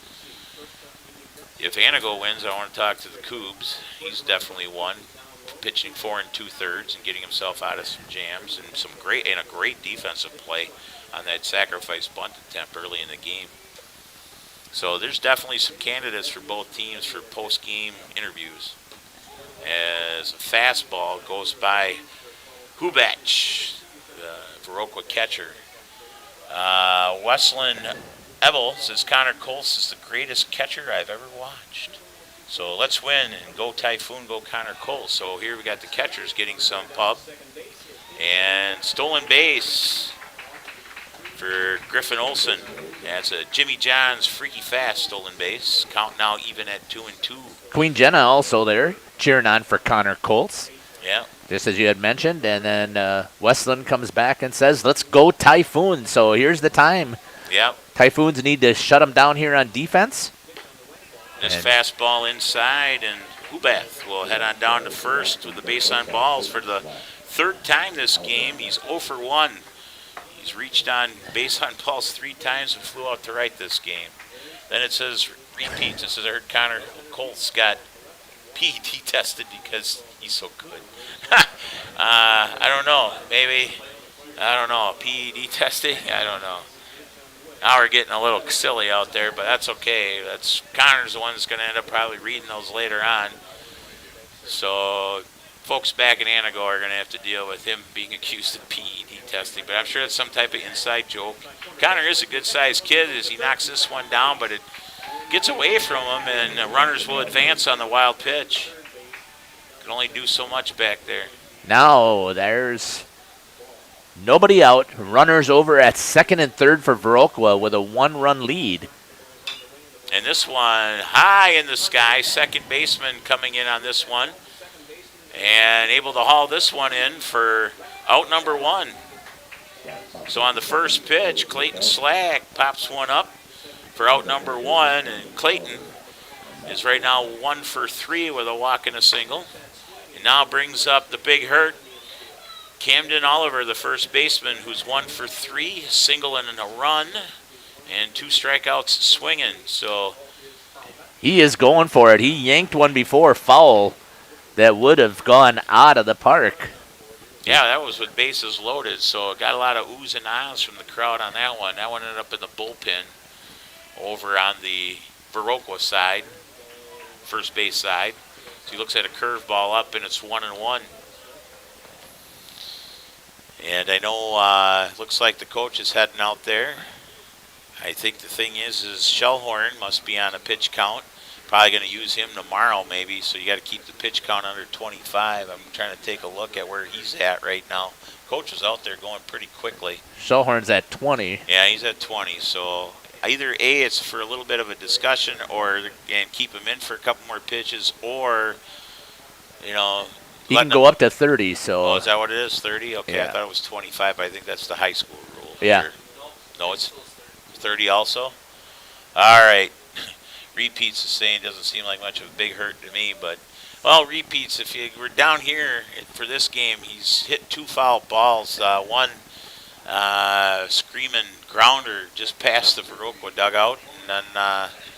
Let's not talk too much smack here, yeah, though. So let's make sure we cheer yeah. for our teams here and let those things go. So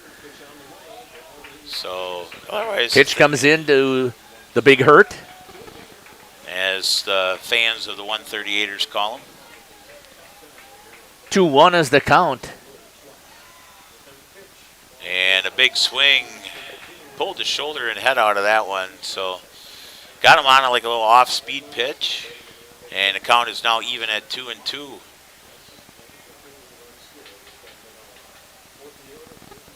Here's the next pitch coming in to a little bit low. And the count now runs full. It's 3-2. We got runners on second and third with 1 down. So Viroqua hoping to add to their lead here and get a little SIA insurance runs. Who hits after Oliver? So we got Braden Lindusky, the center fielder. And this one was a hit by pitch. Ball's dead. Bases are now loaded. As Oliver will head down to first. And brings up Braden Lindusky, not Brandon. Not sure if that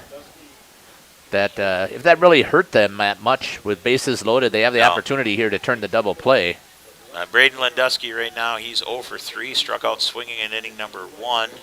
Grounded out to second in inning 3, and then fouled out to the first baseman in inning number 4, so he's looking for his first hit of the ball game. Bases are loaded, and 1 down here, and it's Matt Shellhorn. So I don't know, it wouldn't be a typical Viroqua inning without guys on base, and Antigo trying to battle back here. They've been in this situation pretty much the whole game. Yeah, I think this is at least the 3rd inning that they've had bases loaded. Bases loaded or runners in scoring position, and they seem to battle out of it or come away not as, with maybe 1 run. And that's kind of, I think, where Viroqua's gotten their runs. But Viroqua's defense and pitching has helped that the floodgates haven't opened up here, as he sees a fastball right down the middle, and the count now is 3-1. He was taken all the way on that 3-0 pitch. It's usually kind of the underwritten rule on that. Shellhorn responds well with a big pitch there. Another fastball. This one low and in. Oh, it's a called strike. Must have been at the knees. Little delayed call there. Count now runs full, 3-2. Viroqua crowd not liking that call. So Shellhorn from the stretch and the pitch. Payoff. Oh, misses that outside. And Lindusky will bring home an RBI on that base on balls. It's going to be the 29th pitch. Or 20, if that's the 30th pitch, so Shellhorn must be going to stay in there. And brings up the pitcher, Noah Matheson, looking to help his cause. He flew out to center in inning 1, reached on an error in inning 3, and grounded out to the third baseman in inning number 5. Curveball way outside, and count is now 1-0. Sorry about that, got caught up there, so that's the 32nd pitch that he just threw. So it looks like he's going to be... And we got a courtesy runner coming in. Number 12 coming into courtesy. Pinch runner. Oh, pinch. Oliver is the first baseman. Okay. So good chance that Oliver might. You can re-enter once. Yeah. So probably he'll re-enter for defensive purposes. As we get a base hit to center field. And we'll see if that pays off, but everybody advances 90 feet on that one as Matheson helps his own cause with an RBI single to center. And his first hit of the ball game in a clutch situation here. And bases remain loaded. It'll bring up yesterday's pitcher, Ashton Swanson, who's now playing left field. He's 1 for 3, singled back in the 5th. SIA He's insurance actually 1 run for there. 2. Yep, an SIA insurance run, and now lead 3-1. Megan from Florida, she says, let's not debate, cheer for the 138 as this ground ball to third, having a tough time handling. And everybody's safe all around on the air. And Swanson hits a ground ball that handcuffs the third baseman, and bases remain loaded.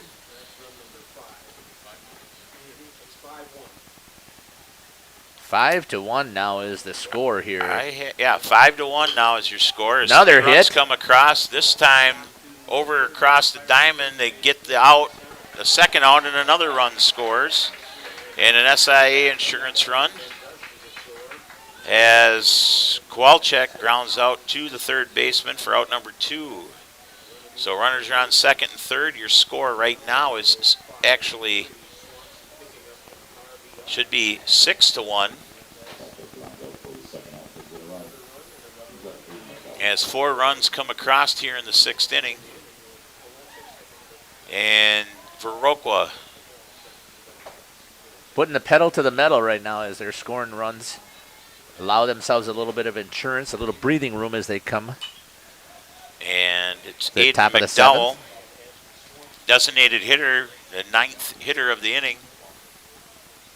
Last time up, struck out looking, back in inning 5.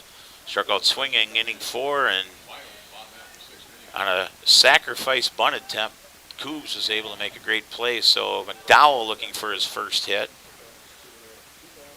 6-1 here now in the bottom of the 6th. Viroqua breaking this one open with some SIA insurance runs.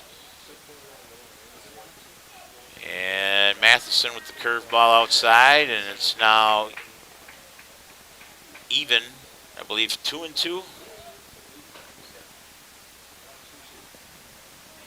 And Matheson buzzes the tower. Count now runs full to McDowell.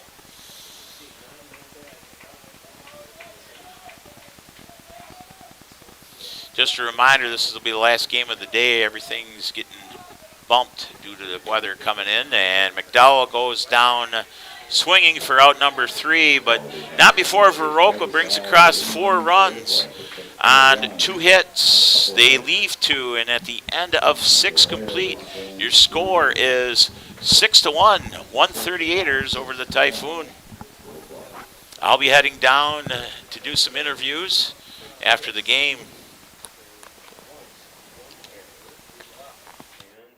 So I'm trying to look to see who I got for candidates here. Probably Matheson.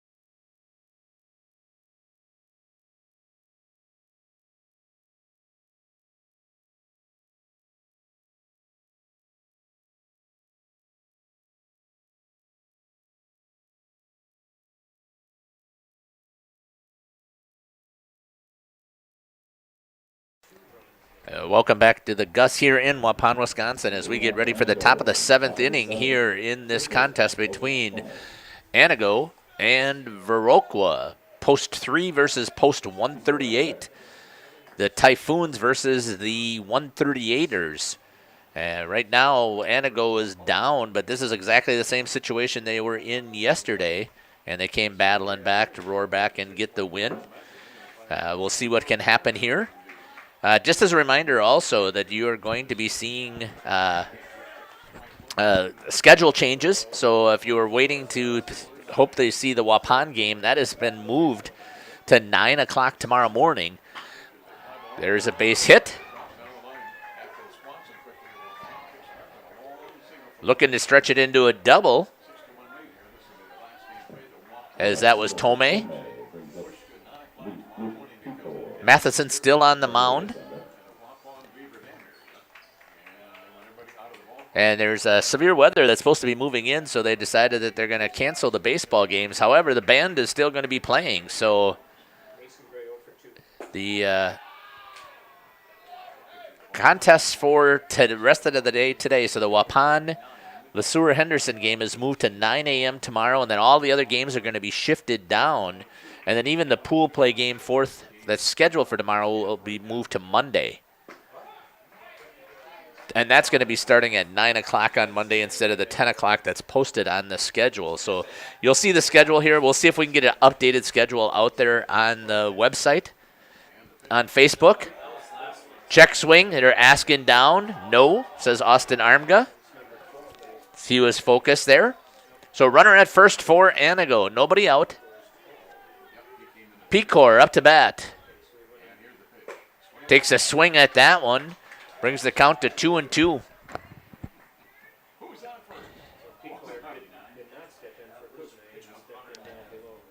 100 pitches for Matheson. That's going to be a base hit potentially. In the gap there for a base hit, so Pecor comes through with a base hit. Now Antigo's got runners at first and second, so here comes the Typhoon roaring back into this contest, seeing if they can put 5 runs across and extend this at least into the bottom of the 7th inning. Once again, Jeff Taves is downstairs as he's getting ready for the broadcast for the wireless situation. We'd like to do an interview with the players, so he's down there getting that all set up for us. And here comes the pitch in from Matheson. It's probably going to be the last batter that he's going to face, I would assume, based on, depending upon what happens. So Cornelius up to bat. There's a strike. Brings the count to 1-1. Once again, you got runners at first and second. Matheson ready to deal the pitch to Cornelius. Down low, 2-1 is the count to Cornelius. Defense is set up, normal depth. Here's the pitch. Right there at the knees, it looked like, and it was a strike. Brings it to 2-2 for Matheson. I think that's 105 right there for Matheson. Is that correct? Yeah, so that'll be his last. This is his last batter. And takes a swing at it as Cornelius, and he goes down swinging for the out. So 1 down, and Matheson is done. So Manson the GOAT. Let's hope Antigo can win this. Go Typhoons. So we're cheering for him. I'm also cheering for the 138ers. It really doesn't make a difference to me which team when it has 2 Wisconsin teams. I taught up in Medford for 11 years before I moved down into administration down in Waupun, so I am very familiar with the Northwoods, and I skated with the Shinners and with Adam Schmidt. My son skated with them, and we had some really big contests in hockey against those boys from Antigo, and they came over and played with us for the Gamblers, and we played a lot of summer hockey together, so know the Antigo area really well, and love those people that we were hanging out with. So as far as I'm concerned, again, Viroqua has done an awesome job of representing, and we had some epic battles with them over the last couple of years when my son was playing, and loved the way that they play some baseball. So either one of these teams would be great representations for winners for this contest here. And well, the good thing about this also with the setup and pool play is you're not necessarily out once you lose. You can always come back and split the pool. And as I was mentioning before, in 2016 when Viroqua actually won this Central Plains tournament, that's how it happened. We beat them at the state tournament, and then they came back here and beat us, and they actually lost a game, but based on runs, they advanced to the first place pool game, and they were able to win that game over a Minnesota team, Glenwood Lowry, I think it was. And we ended up taking third. And Viroqua was a good representation for us. So I love both of these teams, and I hope that both of them are successful. So it's hard to root for which one will be the winner today. So 2 runners on. You got Tomei and Pecor ever at first and second. And Shellhorn is the hitter. Steps out on that breaking ball in there for a strike. Set up here. Here's the center field. That's driven right up the middle. Shortstop picks it up, bobbles it, steps on the base, fires over, and ends it with a double play. Here. Here's the center field. That's driven right up the middle. Shortstop picks it up, bobbles it, steps on the base, fires over, and ends it with a double play. What a way to end the game. So I am going to switch things over here quickly to the wireless and make sure they still stick around here and pick up the interview with the players here. And then we'll end the broadcast after we get done with the interview. So while I switch over, you're going to probably lose me for a second, but that we'll be right back. 6 runs, 6 hits, 1 error, base run 12.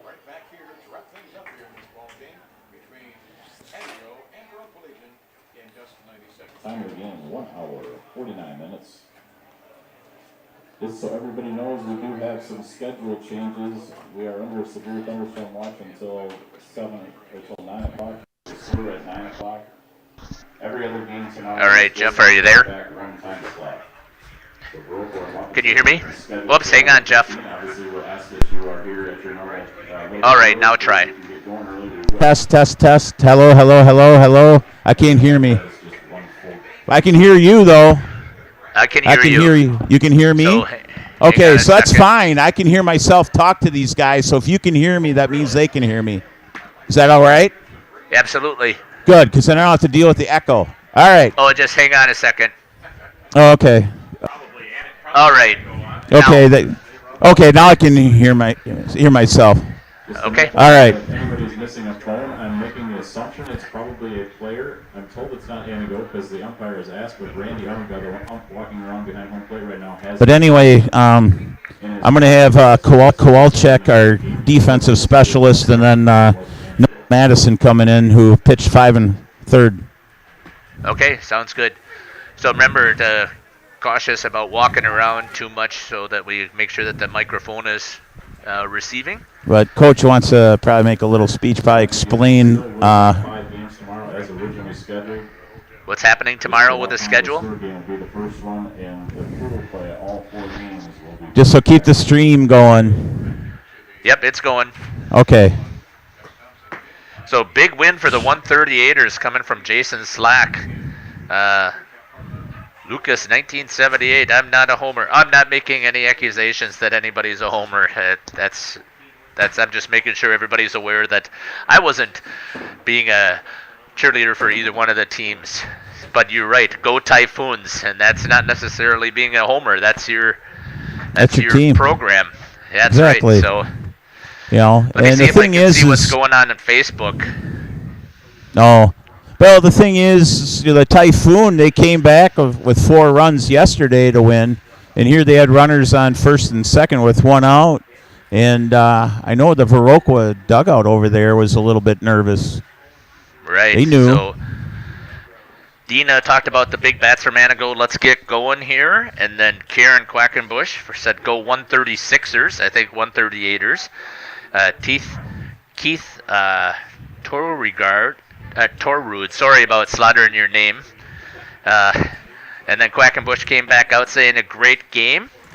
And Stephanie Hopkins, also great game for the 138ers. So thank you again for posting your comments. The players get a chance to see that afterwards. And we've got some of the Viroqua players coming right now. So we got some of the players coming up here. And we want to just get a quick interview after the game and see what they had to say about the contest. Make sure you guys are looking up there. He's got the camera. All right. We'll start off with Casey Kowalczyk. Reason why we have him on is because 5 opportunities to him, made some assists. I know in the 5th inning you wanted that 1 play back, but I know the Brewers have Adames and Colton Wong, and they talk about war. And we were impressed with his defense and how he made tough plays routine. So I want to tell everybody about what you do to prepare yourself defensively to help your team. Yeah, so since we're playing on turf right now, like, the ball's just going to be staying down. So I was just focused on, like, keeping my head down, glove out, and making good throws. Weather wasn't really, like, helping us today, so making the good throws home to first was ever would help us win. So We noticed your footwork and keeping yourself in position so you can make an easy throw over to first. So nice job. And now we got Noah Matheson, who pitched, was it 5 1/3, 6 1/3, almost got the complete game. Went 1 for 4 at the plate. How did you feel out there? Well, I felt great. It helped with the good defense. Having a good defense is the best thing you can ask for. Anything with the delay? Did you guys have any issues with that? No, not really. no, the weather, it could have been a little bit better, but we made do. Still got the win. We're from Wisconsin. We can handle this. At least it's not 38 degrees. Anything to say for the fans back near the bowl over there in Viroqua? We're going to be looking for a national championship pretty soon. Just keep watching, keep supporting. It means a lot. Go All right. 138ers. Thanks, everybody back in Viroqua and Antigo for hopping on and cheering on your team. All right. So thanks again, Jeff Taves, for going down and making sure that you did those interviews for us. So, again, a huge shout-out to the Viroqua 138ers for coming out with a win over Antigo Post 3 Typhoons. Schedule has been changed. This is the last game of the day. And just pay attention to the Facebook page. We'll get that schedule updated out there. Waupun will be playing tomorrow against the Sewer Henderson at 9 a.m. And all the other games will be shifted down, except for the pool games. Then we'll all start on Monday, starting at 9 a.m. Thanks again for listening to this live stream. We really appreciate it, and I hope that you've enjoyed the broadcast. We're happy that we can bring this opportunity forward for you and look forward to broadcasting again tomorrow. Take care, God bless, and have a good evening. Stay safe.